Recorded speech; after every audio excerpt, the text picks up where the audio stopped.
Hello दोस्तों, कैसे हैं आप सभी लोग। उम्मीद करता हूं आप सभी स्वस्थ होंगे और मस्त होंगे।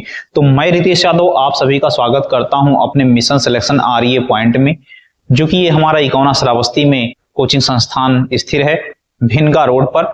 तो आप सभी लोग यदि ऑफलाइन कोचिंग क्लासेस पढ़ना चाहते हैं, किसी भी प्रकार की competition exam, all competitive exam की हमारे यहाँ तैयारी करवाई जा रही है, तो आप सभी लोग हमारे इस मिशन सिलेक्शन में आए और जुड़ें। और ऑनलाइन जो लोग पढ़ना चाहते हैं वो लोग हमारे YouTube चैनल को सब्सक्राइब कर लें और YouTube चैनल के माध्यम से पढ़ें। यहाँ पे एकेडमिक के साथ साथ में सभी प्रकार के कंपटीशन के एग्जाम की भी तैयारी कराई जा रही है। चलिए बिना देरी किए हुए हम लोग अपने टॉपिक पे चलते हैं। तो हमारा पहला टॉपिक है आज का आनुवांशिकता, हेरिडिटी। ये हमारे क्लास 10th का सबसे इंपॉर्टेंट चैप्टर है और क्लास 10th का चैप्टर 8 है, बहुत ही इंपॉर्टेंट चैप्टर है।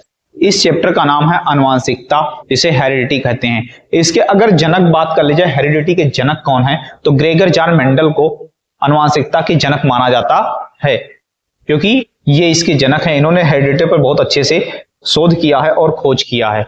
तो चलिए टॉपिक पे हम पहुंचते हैं।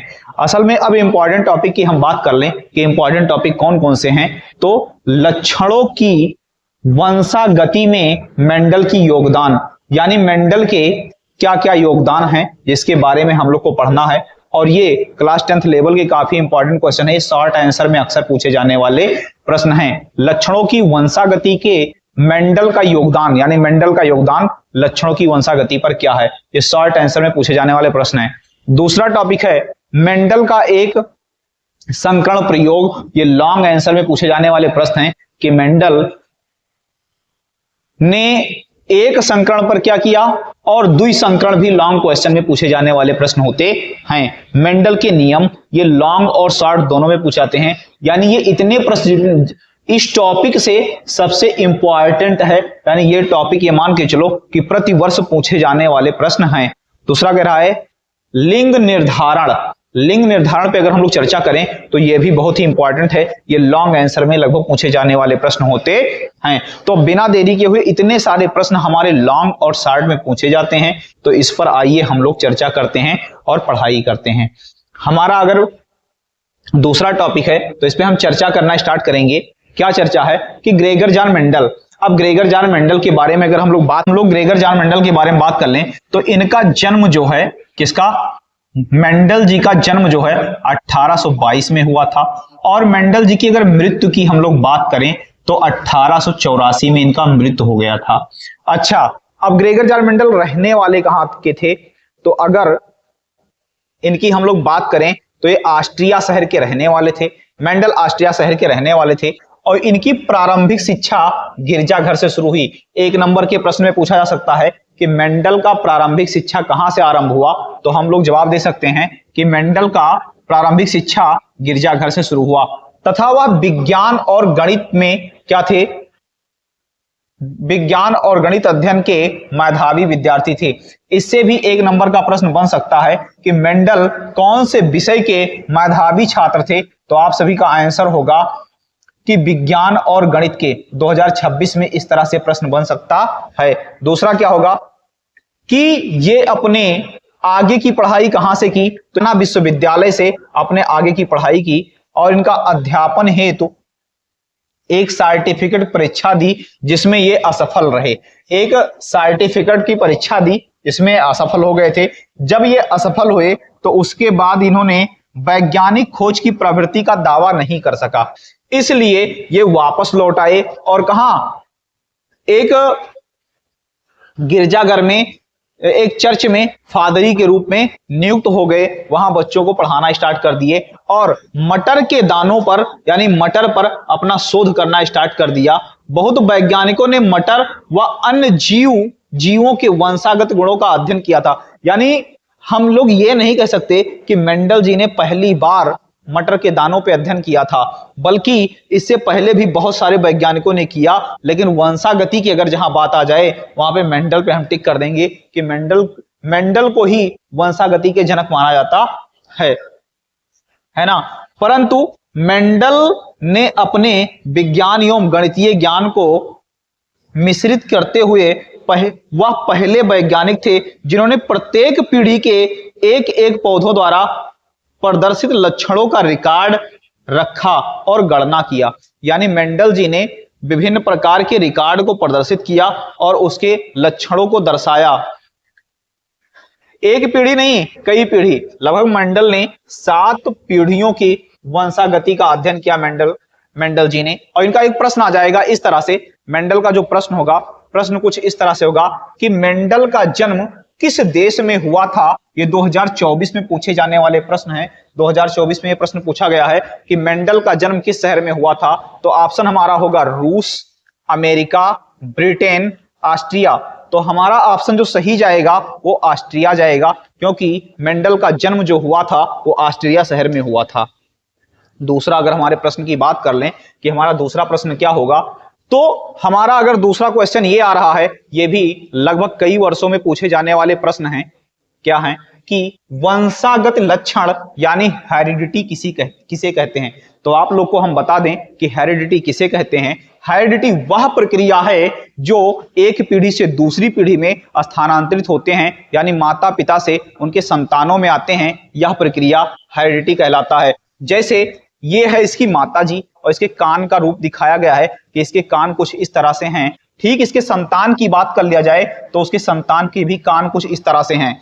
इसलिए आंखों का रंग, जैसे मान लीजिए ऐश्वर्या राय की आंखें ब्लू हैं तो उनके संतान की भी आंखें ब्लू होनी चाहिए, लेकिन जरूरी नहीं है कि ब्लू हो, क्योंकि उसके पिता के भी लक्षण उसमें पाए जाएंगे। तो उसके जब पिता का लक्षण पाया गया, इसकी वजह से उसकी आंखों का रंग ब्लू नहीं है, लेकिन जरूरी नहीं कि उसके लक्षण उसमें गायब हो गए।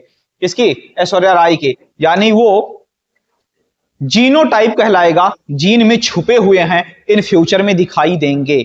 किसमें दिखाई देंगे? इन फ्यूचर में। यानी ऐश्वर्या राय की जो बच्ची है आराध्या बच्चन से जो कोई संतान उत्पन्न होगा उसकी आंखों में इसके लक्षण दिखाई दे सकते हैं। यही प्रक्रिया क्या कहलाता है? वंशागति लक्षण कहलाता है। यानी हम लोग अपने शब्दों में लिखें अकॉर्डिंग टू रितेश यादव, तो आप लोग बता सकते हो कि माता पिता से आने वाले गुण जो संतान में दिखाई दें वंशागति लक्षण या हेरिडिटी कहलाता है। ठीक, अगला हमारा टॉपिक हो जाएगा अब लिखित भाषा में। जैसे ये ऐश्वर्या राय का पिक्चर है और ऐश्वर्या राय की आंखें कैसे हैं? ब्लू हैं। ऐश्वर्या राय की आंखें ब्लू हैं और अभिषेक बच्चन की आंखें ब्लैक हैं। तो अभी आराध्या बच्चन के अंदर जो आया हेरिडिटी लक्षण वो अभिषेक बच्चन का हावी हो गया। तो ऐसा नहीं है कि इनके आने वाली प्रजाति में इनकी आंखें ब्लू नहीं होंगी या नहीं दिखाई देंगी, इनकी आंखें दिखाई दे सकती हैं, यानी इनके संतान में भी आगे हो सकता है। यानी जब ऐश्वर्या राय नानी बनेंगी। आगे का लक्षण हम लोग बात करते हैं कि वंशागत लक्षण तथा उपार्जित लक्षण से आप क्या समझते हैं? कोई 2 वंशागति लक्षण भी बताइए। अच्छा, अब अगर हम वंशागति की बात करें तो माता पिता से आने वाले लक्षण जो संतानों में दिखाई देते हैं वो वंशागति लक्षण कहलाते हैं। जैसे रूप रंग हो गया, है ना, और रूप रंग हो गया प्लस नाक, आंख, कान आदि का बनावट। दूसरी टॉपिक, अब उपार्जित लक्षण वह लक्षण होते हैं जो समाज से अर्जित किए जाते हैं। तो वंशागति में क्या हो जाएगा? त्वचा का रंग, बीजों का रंग, नेत्रों का रंग। यानी त्वचा का रंग, बीजों का रंग और नेत्रों का रंग। और अगर उपार्जित लक्षण का बात कर लिया जाए उपार्जित जैसे अर्जित करना, जैसे मान लो कोई व्यक्ति है और उसका एक्सीडेंट में एक हाथ कट गया, तो ऐसा नहीं है कि उसके आने वाली संतान की भी हाथें कट जाएंगे। यानी इससे ये उपार्जित यानी समाज से अर्जित की गई है। तो समाज से जो चीजें अर्जित की जाती हैं वो उपार्जित लक्षण कहलाते हैं। वंशागति क्या कह रहा है? वह लक्षण जो माता पिता से संतानों में जाते हैं वंशागति कहलाते हैं। डीएनए के द्वारा वंशागति लक्षण कहलाते हैं। जैसे नेत्रों का रंग, त्वचा का रंग, बीजों का रंग।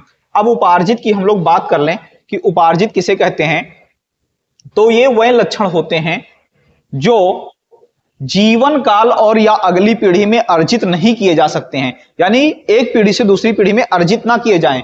उदाहरण के लिए मोटापा, दुर्घटना में उंगली का कट जाना, है ना। तो इस प्रकार की जो प्रक्रिया होगी ये उपार्जित लक्षण कहलाती है। आगे आइए, आगे का हमारा टॉपिक ये होगा भैया ना कि हमारा प्रश्न है वह लक्षण जो एक पीढ़ी से दूसरी पीढ़ी में वंशागत होते हैं कहलाते हैं, कौन से लक्षण कहलाते हैं? सीधा ऑप्शन सी जाएगा, कौन? अनुवांशिक लक्षण कहलाते हैं। ना विभिन्नता कहलाएगा, ना विविधता कहलाएगा, और ना ही इनमें से कोई नहीं, क्योंकि अभी मैंने थोड़ी देर पहले ही बताया है अनुवांशिक लक्षण वह होते हैं जो एक पीढ़ी से दूसरी पीढ़ी में स्थानांतरित होने का कार्य करते हैं। चलो अगला हमारा प्रश्न है ये कि अनुवांशिकता की परिभाषा बताइए। अनुवांशिकता की खोज किसने की थी? तो अनुवांशिकता की परिभाषा क्या होगा? अनुवांशिक लक्षणों का एक पीढ़ी से दूसरी पीढ़ी में संतानों में स्थानांतरित होना अनुवांशिकता कहलाता है। अनुवांशिकता के कारण ही एक पीढ़ी से दूसरी पीढ़ी में जीव में समानता बनी रहती है। अच्छा, इसकी खोज किसने की? तो इसके खोजकर्ता की अगर हम लोग बात करें भैया, यहां पे कर्ता होना चाहिए। अगर खोजकर्ता की बात करें तो इसके ग्रेगर जॉन मेंडल हैं। 1866 में इन्होंने किया था। कब किया था? 1866 में किया था। अगला प्रश्न बबुआ क्या है कि इसमें अनुवांशिकी शब्द का प्रयोग सर्वप्रथम किस वैज्ञानिक ने किया था? चलिए हम लोग बात कर लें कि अगर खोज की बात करें तो ग्रेगर जॉन मेंडल, और अगर कौन से वैज्ञानिक ने सबसे पहले अनुवांशिका शब्द का प्रयोग किया था तो वैटसन ने किया था। किसने किया था? वैटसन ने। 1 नंबर का प्रश्न है और यह लगभग 2017 में, 2022 में, 2023 और 24 में पूछा जाने वाला प्रश्न है। ठीक है, ध्यान रखना आप सभी लोग, स्क्रीनशॉट ले लो। चलिए अगला टॉपिक हमारा यह है कि अनुवांशिकता की परिभाषा बताइए, अनुवांशिकता की खोज किस, यह प्रश्न हो गया हमारा, दोबारा रिपीट हो गया है। अगला, मेंडल ने अपने अनुवांशिकता के प्रयोग में किस पादप पर किया? यानी मेंडल ने अपने अनुवांशिकता की खोज या प्रयोग किस पादप पर किया था? तो किस पर किया था? गुलाब पर किया था, गेंदे पर किया था, गुड़हल पर किया था, मटर पर किया था? तो हमारा प्रश्न जाएगा मटर पर किया था। किस पर किया था? मटर पर किया था। ठीक। एक प्रश्न और बन सकता है कि मेंडल ने मटर के पादप को ही क्यों चुना था प्रयोग के लिए? ऐसा प्रश्न भी बन सकता है, और मान के चलो 26 में बनेगा भी इस पे प्रश्न। लक्षणों की वंशागति के मेंडल का योगदान बताइए।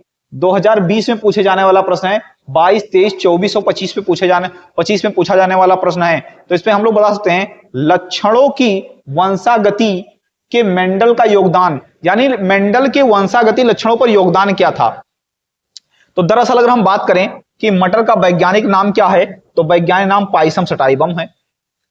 मेंडल ने विभिन्न लक्षणों वाले मटर के पौधों को लिया और जैसे लंबे पौधे और बौने पौधे, जैसा आप सभी लोग जानते हैं कि पौधों में विभिन्न प्रकार की प्रजातियां पाई जाती हैं, वो भी मटर के। जैसे मटर क्या है, छोटे दाने भी पाए जाते हैं, बड़े दाने भी पाए जाते हैं, यानी पौधे भी छोटे पौधे और बड़े पौधे भी पाए जाते हैं। यानी इसी को उन्होंने नाम दिया शुद्ध लंबे और शुद्ध बौने। दोनों के बीच में जब उन्होंने संकरण कराया तो उन्होंने पाया कि शुद्ध बौने और शुद्ध लंबे से जो उनको पादप प्राप्त हुआ वो लंबा प्राप्त हुआ।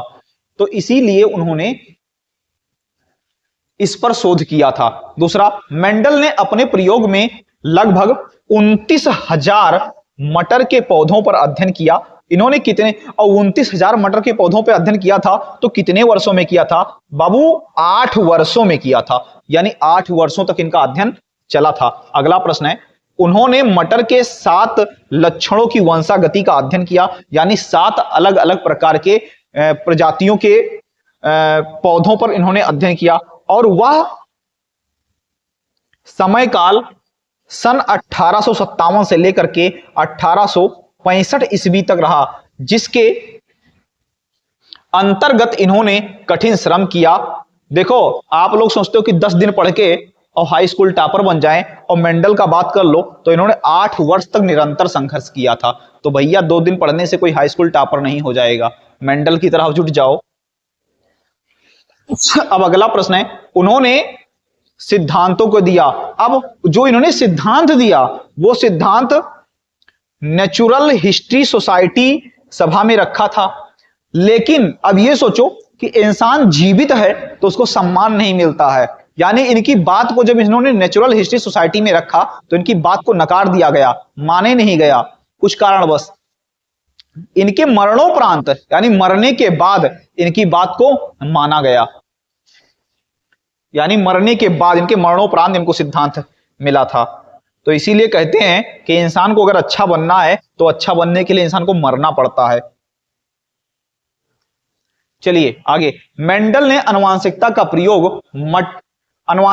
प्रयोग में मटर का पौधा क्यों चुना? ये बात बहुत अच्छा प्रश्न। ये इनके 5 टॉपिक हैं। नंबर 1 बात कि ये बहुत ही कम वर्षों यानी मटर का पौधा वार्षिक पौधा होता है, वार्षिक पौधा होने की वजह से। दूसरा, इसका जीवन चक्र छोटा होता है। मटर वार्षिक पौधा होता है, जीवन चक्र छोटा होता है, जिसके कुछ ही समय में इसकी अनेक पीढ़ियों का अध्ययन करने में सुविधा मिलती है। इस वजह से इन्होंने चुना। पहला टॉपिक हमारा ये रहा। दूसरा टॉपिक क्या है? मटर के पौधों में द्विलिंगी पाए जाते हैं, यानी मटर के पौधे द्विलिंगी होते हैं, अर्थात नर मादा जननांग एक ही पुष्प में पाए जाते हैं, यानी स्त्री केसर और पुंग केसर एक ही में पाए जाते हैं। इनमें एक प्रक्रिया और पाता है, स्वपरागण परपरागण। नीचे दिया। तो 2 टॉपिक हो गए हमारे। तीसरा, मटर के पौधे में अनेक तुलनात्मक लक्षण पाए जाते हैं, जैसे छोटा होना, बड़ा होना, खुरदुरा होना, हरा होना, भूरा होना, और स्वपरागण और परपरागण। और इसमें कृत्रिम परपरागण भी कराया जा सकता है, जिसे संकरण कराया जा सकता है। इसलिए मेंडल ने मटर के पादप को ही चुना था। चलिए अगला टॉपिक।